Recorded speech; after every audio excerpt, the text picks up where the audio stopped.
Jesus of Nazareth, born of the Virgin Mary in 4 BCE, had begun his life under the oppression of the Roman Empire. Ironically enough, a few hundred years later, Christianity would be the official religion of the Roman Empire.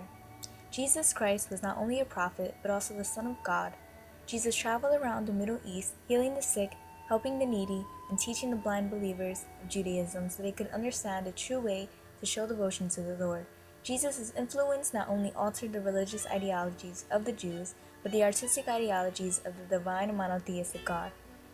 In Judaism, it is wrong to be an idolater, and symbolizing that God for worship is forbidden in the Ten Commandments. Jesus, on the other hand, abolished the need for commandments and declared that humans instinctually knew what was right and what was wrong, and in essence, they were capable of doing what they wanted without being slaves to their Lord and showing him genuine love and recognition. This way of thinking opened up the opportunity to idolize a physical interpretation of the monotheistic God, and also a new subject matter in which the artists could play around with. Many Renaissance artists who have painted outstanding works of art that showed homage to the stories of Christianity, depicting many significant moments in the book of Genesis and the teachings of Jesus Christ in the New Testament. Artists such as Masaccio, Rogier van der Weyden, Giovanni Bellini, and of course Michelangelo, Donatello, Leonardo, and Raphael. The artisans were masters of their craft, but it took a social and economical movement in order for them to be received as masters. During the Middle Ages, great artisans were acknowledged but still undermined because the work they did was considered intense manual labor that no man wanted to do. The artisans were treated as slaves, and it wasn't until the Renaissance that this changed for them. They became successful due to the acknowledgement that art was a major factor in society, especially for the wealthy and the religious. They were now considered Renaissance geniuses, I would say. The old white man with a flowing white beard, half naked and muscular, drifting in the cloudy heavens, Michelangelo's beautiful portrayal of God and the creation of Adam, can be found in the center of the ceiling of the Sistine Chapel.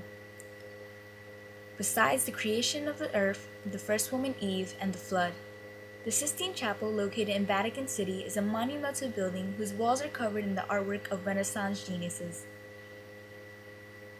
Specifically, the north wall is aligned with the stories of Jesus' life.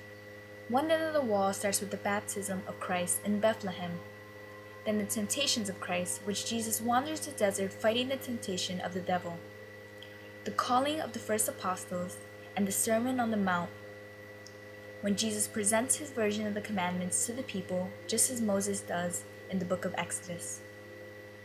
And of course, the Last Supper, when Jesus has his final feast with his disciples before getting arrested by the Romans for blasphemy, which would lead to his crucifixion.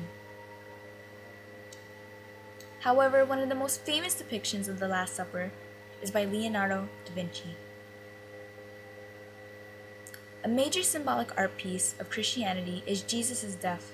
His crucifixion is not only displayed as a painting or as a fresco, but as a sculpture that hangs idle at the altar of every church. The last piece of Christianity's story is the Final Judgment, which is painted by Michelangelo right above the altar of the Sistine Chapel. The story tells of the end of days when Jesus descends back to earth and with his archangels weighs the humans of their purities and impurities, and those who are full of evil will be forever damned in hell, and those who are good will live in eternity in heaven.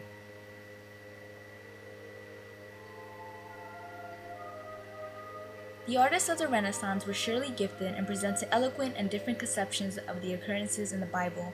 Christianity did not only create the drastic movement of embracing idolatry, but also helped escalate the stature of the artisans' potential and granted them the respect that they deserve. The artwork in Christianity then does not diminish the role of God in society, but instead offers a sense of familiarity and realism of one's religion, which would greatly strengthen one's connection and faith to God.